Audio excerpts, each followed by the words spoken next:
Coast to Coast Pick 5. $1 minimum. Player-friendly 15% takeout. Coast to Coast Pick 5. Time to talk about the Sunday, April 7th Coast to Coast Pick 5 sequence. And because these sequences have done so well and because the bettors have been really pouring the money in, First Racing actually seeded the Sunday pool with an extra $100,000. So right off the bat, we have a bigger pool to shoot for on Sunday. Remember, 15% low takeout, $1 minimum, and we give you free DRF pass performances for the sequence. A big thanks to the folks at First Racing for this great sequence to play and the extra money they put in for Sunday. Let's take a look at my approach on the Sunday ticket. I thought the third race at Santa Anita was really difficult to start things out. So I wanted to just make sure we were able to get through this race. You have the One True Patriot, who's a major player, but she comes from way, way out of it.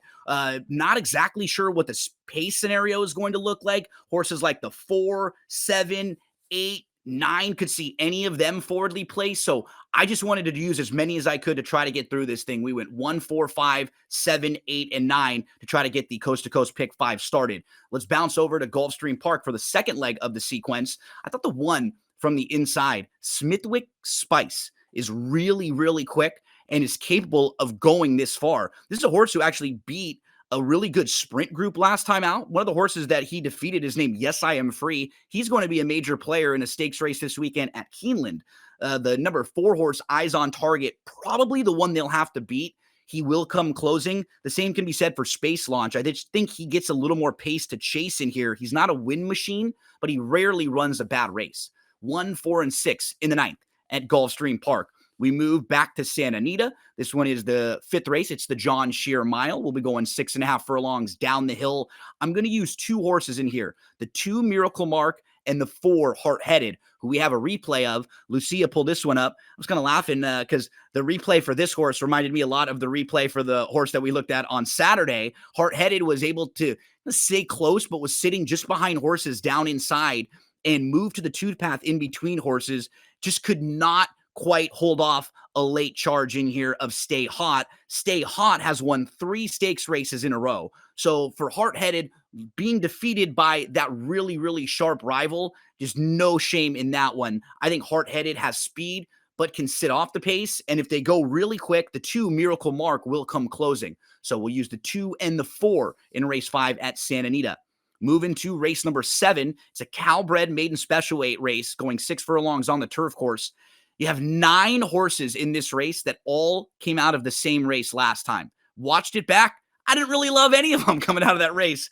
You can make a case maybe for Jane Can Die, but what I thought you maybe want to use the new face, and that's the 11 Bits Tiger Magic. She was defeated in her debut, but she ran really well that day. She finished 2nd, and now she tries the grass. Her mom, her dam, was a 3-time winner on the turf. She has 4 siblings that tried the turf, and 2 of them were 4-time winners. Another one of them that didn't win hit the board in half of their starts on the grass. So she's fast. She got the outside draw, so they're just going to send hard, and she should step forward on the turf course. She's bred beautifully for it. That's the 11 Bits Tiger Magic.